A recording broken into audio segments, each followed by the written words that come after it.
pengamanan perbatasan wilayah laut dan udara Republik Indonesia Malaysia yang berada di bawah kendali operasi Guspur Lapor Armada 2 terus meningkatkan kesiagaan.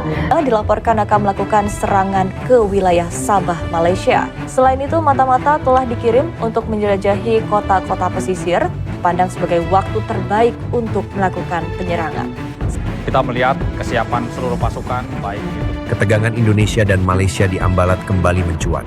Blok kaya minyak di Laut Sulawesi ini bukan sekadar garis di atas peta, melainkan soal kedaulatan, energi, dan harga diri bangsa. Dan jika terjadi salah langkah, dampaknya berpotensi mengguncang stabilitas Asia Tenggara. Tapi tunggu dulu, benarkah situasinya sedang bergerak menuju konflik terbuka? Atau justru ada skenario lain yang jarang diangkat ke permukaan? Simak sampai akhir, karena jawabannya bisa jadi berbeda dari yang kamu bayangkan. Kita mulai dari pertanyaan paling mendasar. Mengapa Blok Ambalat selalu menjadi isu panas? Wilayah ini berada di perairan strategis antara Kalimantan dan Laut Sulawesi. Indonesia menyebutnya Blok Ambalat, sementara Malaysia memasukkannya ke dalam Blok ND6 dan ND7 di Laut Sulawesi. Sengketa ini bukan cerita baru. Persoalan batas maritim sudah berlangsung sejak awal 2006-an. Akar masalahnya adalah tumpang tindih klaim zona ekonomi eksklusif atau ZEE yang muncul akibat perbedaan interpretasi terhadap hukum laut internasional. Yang membuatnya semakin sensitif adalah potensi cadangan minyak dan gas bumi di kawasan tersebut. Energi selalu menjadi faktor strategis, terlebih di tengah dinamika geopolitik global yang semakin kompleks. Beberapa laporan media nasional seperti Antara dan Berita Satu menyebutkan bahwa isu Ambalat kembali dibahas dalam pertemuan tingkat tinggi kedua negara. Ini berarti persoalannya bukan sekadar perbincangan di media sosial, melainkan sudah masuk dalam agenda resmi kenegaraan. Di pihak Indonesia, aparat keamanan meningkatkan kesiapsiagaan laut dan udara. Namun pemerintah tetap menegaskan bahwa jalur utama yang ditempuh adalah diplomasi. Di sisi lain, Perdana Menteri Malaysia, Anwar Ibrahim, juga menyatakan tidak akan bersikap agresif dalam sengketa ini. Ia menekankan bahwa penyelesaian akan dilakukan melalui jalur hukum internasional dan negosiasi damai. Sekilas suasananya terlihat tenang. Namun pertanyaannya, jika kedua pihak sama-sama mengedepankan diplomasi, mengapa isu ini selalu terasa seperti bara dalam sekam? Menurut kamu, apakah Ambalat benar-benar berpotensi memicu konflik militer, atau ini sekadar dinamika politik biasa? Tulis pendapat kamu di kolom komentar. Disinilah narasinya mulai bergeser. Ketika membahas potensi konflik Indonesia-Malaysia, satu faktor yang sering disebut adalah aliansi pertahanan.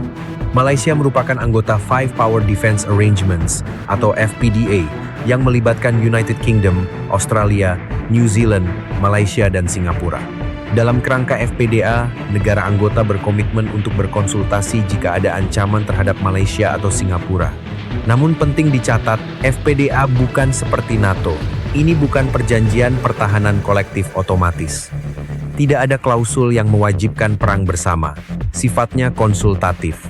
Selain itu, Malaysia memang memiliki hubungan pertahanan bilateral dengan beberapa negara seperti India dan Pakistan, tetapi tidak ada perjanjian formal yang secara otomatis menjamin intervensi militer dalam konflik regional dengan Indonesia. Artinya, jika terjadi eskalasi, besar kemungkinan tetap menjadi urusan bilateral. Sekarang kita masuk ke aspek yang sering memancing rasa penasaran publik, perbandingan kekuatan militer. Berbagai laporan pertahanan internasional menunjukkan bahwa Indonesia memiliki jumlah personel aktif lebih besar dibanding Malaysia. Tentara Nasional Indonesia atau TNI unggul dalam jumlah pasukan, armada udara, dan kekuatan laut, termasuk kapal perang dan kapal selam. Sementara Angkatan Tentera Malaysia atau ATM lebih berfokus pada pertahanan teritorial dan modernisasi bertahap dengan anggaran yang relatif lebih terbatas. Secara angka, Indonesia terlihat lebih unggul. Namun dalam konflik modern, kekuatan militer bukan satu-satunya variabel penentu. Ada faktor ekonomi, diplomasi, serta stabilitas kawasan yang sama-sama menentukan arah keputusan politik. Kita melihat kesiapan seluruh pasukan, baik itu dari matra darat, laut, dan udara semuanya siap. Oleh karena itu, kita harus selalu meyakinkan senjata-senjata yang kita miliki itu siap untuk dioperasionalkan dan digunakan. Daripada Malaysia untuk sedia perang dengan Indonesia, apa benda cerita? Seolah-olah kita nak berperang esok. NKRI, Negara Kesatuan Republik Indonesia, ganyang Malaysia. Sekarang duk cakap lagi. Di luar dah banyak kapal perang dah. Gunakanlah, bagilah, hantarlah kat Sabah untuk mempertahankan.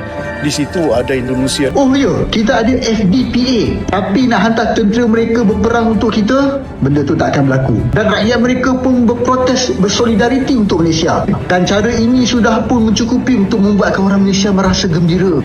Karena perang itu mahal. Senjata-senjata dia mahal, ya.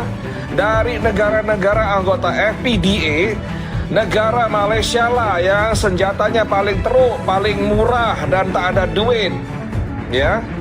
Jangan terlalu berharap member FPDA lainnya nak membantu menyokong Malaysia, ya. Menurut data dari Global Power, teman-teman, ini ya, Indonesia itu memiliki 331 kapal perang, sedangkan Malaysia hanya memiliki 100, bahkan kurang. Jadi sudah dipastikan kalau misalnya terjadi perang terbuka di laut, yang lebih superior adalah Indonesia. Malaysia itu belum apa-apa. Luas negaranya itu cuma seluas satu provinsi yang ada di Indonesia. Duduk aja sudah kalah. Kalau pakcik dah usah, kami dah perlu menurunkan TNI. Terlalu tinggi menurunkan TNI. Kami rakyat yang menghadapi itu, ya. Kami je mampu pakcik, ya, mengusir Belanda, Inggris dengan bambu runcing, Jepang, negara-negara yang menjajah ini. Mampu kami lawan dengan bambu runcing saja. Apalagi sekarang sudah senjata Indonesia sudah canggih. Jadi kalau misalnya nih, semoga Indonesia aman-aman saja, mudah-mudahan tidak terjadi perang. Kalau memaksa, kita tidak akan tinggal diam. Saya akan pimpin juga dari Madura. Kasih saya dengan teman-teman Bung Bedil, biar saya pimpin dari Madura. Dan disinilah pertanyaannya menjadi semakin menarik. Apakah masuk akal dua negara serumpun dengan hubungan ekonomi yang kuat justru saling berhadapan di medan perang? Asia Tenggara selama ini dikenal relatif stabil dibanding banyak kawasan lain. Baik Jakarta maupun Kuala Lumpur memahami bahwa reputasi stabilitas ini adalah aset geopolitik yang sangat berharga. Karena itu, Presiden Prabowo Subianto menyatakan komitmen untuk mencari solusi damai dan saling menguntungkan. Bahkan terdapat opsi joint development atau pengelolaan bersama sumber daya di wilayah sengketa sambil menunggu penyelesaian batas maritim secara final. Artinya, alih-alih saling berebut, kedua negara dapat berbagi manfaat ekonomi. Di titik inilah kita kembali ke pertanyaan awal. Ambalat memang sensitif. Ia strategis. Ia syarat kepentingan. Namun, seluruh indikator resmi mulai dari pernyataan pemerintah, struktur aliansi pertahanan, hingga kepentingan ekonomi menunjukkan kecenderungan kuat menuju diplomasi, negosiasi, dan solusi pragmatis. Konflik terbuka mungkin saja terjadi dalam teori, tetapi dalam realitas politik dan ekonomi, biayanya terlalu mahal. Jika menurut kamu pembahasan ini bermanfaat, jangan lupa klik like, tulis pendapat kamu di kolom komentar, dan subscribe agar tidak ketinggalan pembahasan di video berikutnya.